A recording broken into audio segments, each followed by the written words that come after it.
Hello friends, welcome to SS Academy. आप सबों को मेरा नमस्कार।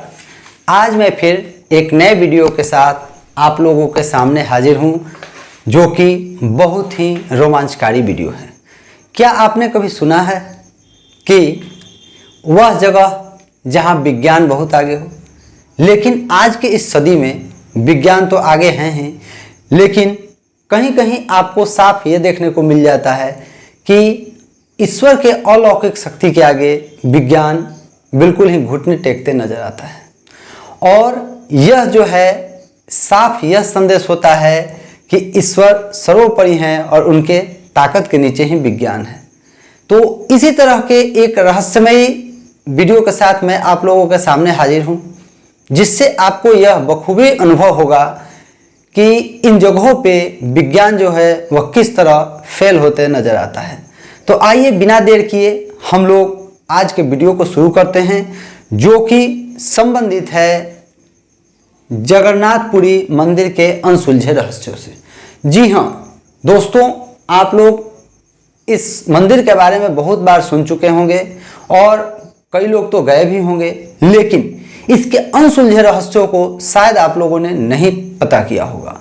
तो जगन्नाथ मंदिर के कुछ अनसुलझे रहस्य हैं, जहां आपको ये साफ महसूस हो जाएगा कि जो ईश्वर की शक्ति है वो सर्वोपरि है और वह विज्ञान को अपने सामने घुटने टेकते दिखाती है। तो आइए बिना देर किए हम लोग इस रोमांचकारी वीडियो की शुरुआत करते हैं। वीडियो में अंत तक बने रहिएगा, क्योंकि यह वीडियो जो है बिल्कुल ही सत्य घटना है और आपको यह ढेर सारे अनुभव और ढेर सारे रोमांच से भर देगा।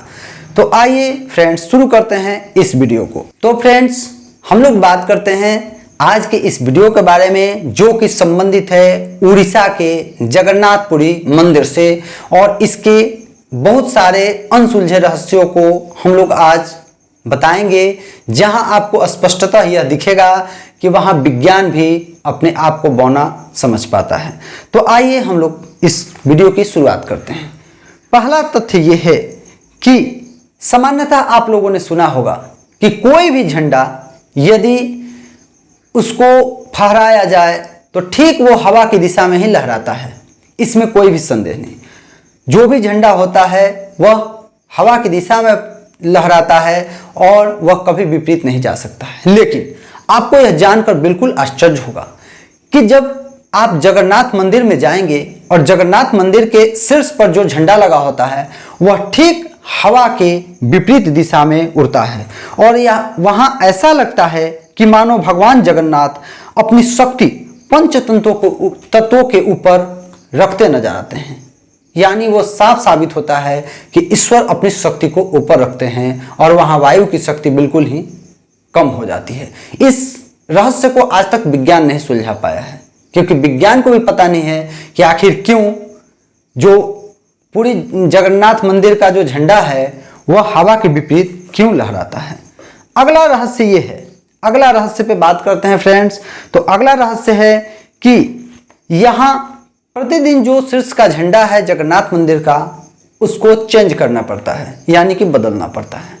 ऐसी मान्यता है कि यदि किसी भी दिन शीर्ष का झंडा नहीं बदला गया तो मंदिर स्वतः ही 18 वर्षों के लिए बंद हो जाएगी, और उसके बाद पुनः वो 18 वर्ष के बाद ही खुलेगी।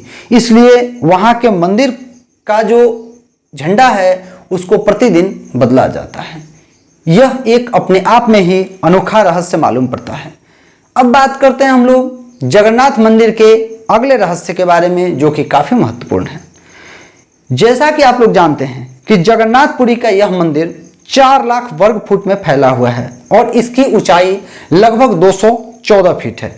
यदि आपको इतनी ऊंचाई की कोई वस्तु या कोई मंदिर या कोई भवन दिखे तो उसकी छाया बनना निश्चित है, यानी सूर्य के प्रकाश से छाया जरूर बनेगा। लेकिन आपको जानकर यह आश्चर्य होगा कि जगन्नाथपुरी का मंदिर इतना विशाल है, इसके बावजूद भी इसकी छाया कभी भी नहीं बनती है। यानी 24 घंटे में एक बार भी आप जगन्नाथ मंदिर के परछाई को नहीं देख सकते हैं, वो परछाई बनती ही नहीं है, जो कि बेहद ही आश्चर्यजनक बात है। अब बात करते हैं हम लोग अगले फैक्ट के बारे में, अगले आश्चर्य के बारे में, रहस्य के बारे में जो जगन्नाथपुरी से ही संबंधित है।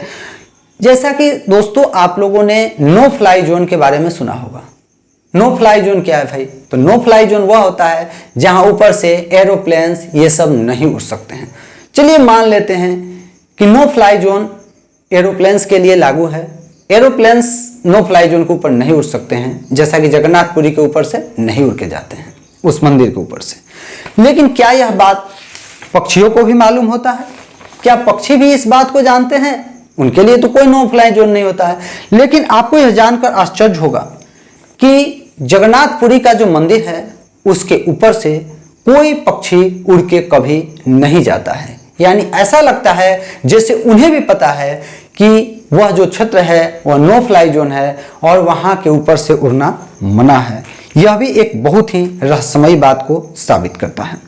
अब बात करते हैं अगले रहस्य के बारे में। अगले रहस्य में जैसा कि आप लोग जानते हैं कि जगन्नाथपुरी का जो मंदिर है और उस मंदिर का जो रसोई है जहां प्रसाद बनाया जाता है, यह जो रसोई है वह विश्व में एक बड़ा रसोई है जिसका एक बहुत बड़ा स्थान है। इस रसोई में प्रसाद इस तरह बनाए जाते हैं कि एक के ऊपर एक, एक के ऊपर एक, 7 जो बर्तन हैं उनको एक के ऊपर एक रख दिए जाते हैं और तब नीचे वाले बर्तन में जो है लकड़ी का जो आग होता है उसको फैलाया जाता है, लगाया जाता है, जिससे प्रसाद पकने लगता है। जैसा कि विज्ञान कहता है कि सबसे पहले नीचे वाले जो बर्तन है उसी का प्रसाद पकना चाहिए, तब सबसे अंत में सबसे ऊपर वाले बर्तन का प्रसाद पकना चाहिए। लेकिन जगन्नाथपुरी में जो ये प्रसाद पकने का जो प्रोसेस है उसमें विज्ञान बिल्कुल घुटने टेकते नजर आती है और वहां पे जो प्रसाद पहले पकता है वह प्रसाद होता है सबसे ऊपरी बर्तन का। यानी सबसे शीर्ष पे जो बर्तन है उसका प्रसाद पहले पकता है, उसके बाद उसके नीचे का, उसके नीचे का और सबसे अंत में सबसे नीचे वाले बर्तन का प्रसाद पकता है, जो कि आज तक लोगों के और वैज्ञानिकों के समझ से परे है कि यह आखिर कैसा रहस्य है। अब हम लोग बात करते हैं अगले रहस्य के बारे में। जगन्नाथपुरी मंदिर के शीर्ष पर भगवान विष्णु का सुदर्शन चक्र लगाया गया है जो कि अष्टधातु से बना हुआ है, जो कि बहुत पवित्र माना जाता है। लेकिन क्या आप जानते हैं कि जब आप उस शीर्ष के सुदर्शन चक्रों को किसी भी दिशा से देखेंगे तो वह आपको सामने ही दिखाई देगा।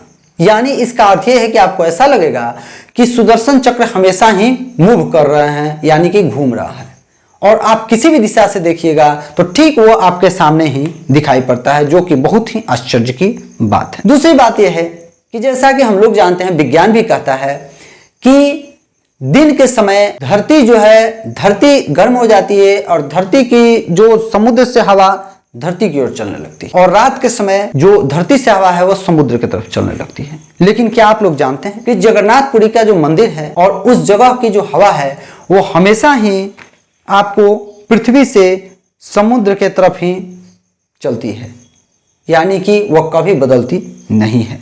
अब अगला बात करते हैं हम लोग झंडा बदलने का प्रोसेस। जगन्नाथ मंदिर का जो झंडा है वह पुजारी कभी सीधे चढ़ के नहीं बदल सकता है, यानी इसके लिए उनको उल्टे होकर चढ़ना पड़ता है और तब उस झंडा को बदला जाता है। अगला बात करते हैं समुद्र की लहरों के बारे में। जैसा कि आप लोग जानते हैं कि जगन्नाथपुरी मंदिर जो है समुद्र के ठीक किनारे पर स्थित है और जब तक आप मंदिर के बाहर रहेंगे तो आपको समुद्र की लहरों की आवाजें आसानी से सुनाई देती रहती है। लेकिन आप जैसे ही उसके मुख्य द्वार में प्रवेश करेंगे तो अचानक ही लहरों की आवाजें खत्म हो जाती है और आपको बिल्कुल ही शांत वातावरण महसूस होने लगता है, जो कि अपने आप में एक बहुत ही आश्चर्य है।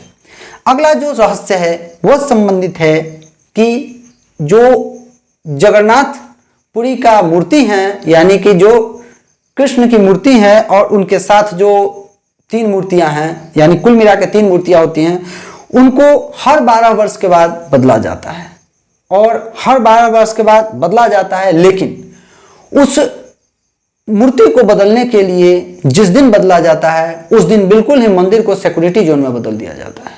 पूरे शहर की बिजली काट दी जाती है, बिल्कुल अंधकार कर दिया जाता है और तब कुछ ही जो लोग मुख्य पुजारी होते हैं वे लोग ही उस अंदर प्रांगण में जाते हैं मूर्ति को बदलने का प्रोसेस करते हैं, जो कि अपने आप में एक बहुत ही बड़ा रहस्य का बात है। अगला बात करते हैं कि जब ऐसा माना जाता है जगन्नाथ मंदिर में, वहाँ के मंदिर से यह संबंधित है कि जब भगवान कृष्ण देह का त्याग किए थे तब उन्होंने अपने देह को त्याग कर दिया और उनके सारे शरीर पंचतंत्रों में विलीन हो गया। लेकिन क्या आपको पता है कि उनका जो दिल था वह जस का तस रह गया, वह कभी भी मिटा नहीं।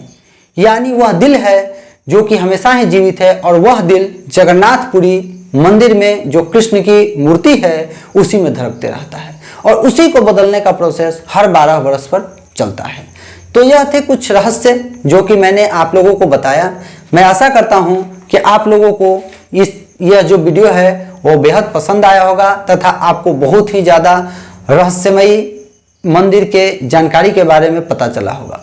तो गाइज, यदि आपको यह वीडियो पसंद आए तो मुझे कमेंट कीजिए, मेरे वीडियो को शेयर कीजिए, लाइक कीजिए और मेरे चैनल को सब्सक्राइब कीजिए, ताकि आपको इस तरह की ढेरों जानकारियाँ उपलब्ध हो सके। फिर मिलेंगे अगले वीडियो में नए विचारों के साथ और नए जानकारी के साथ। तब तक के लिए धन्यवाद, नमस्कार।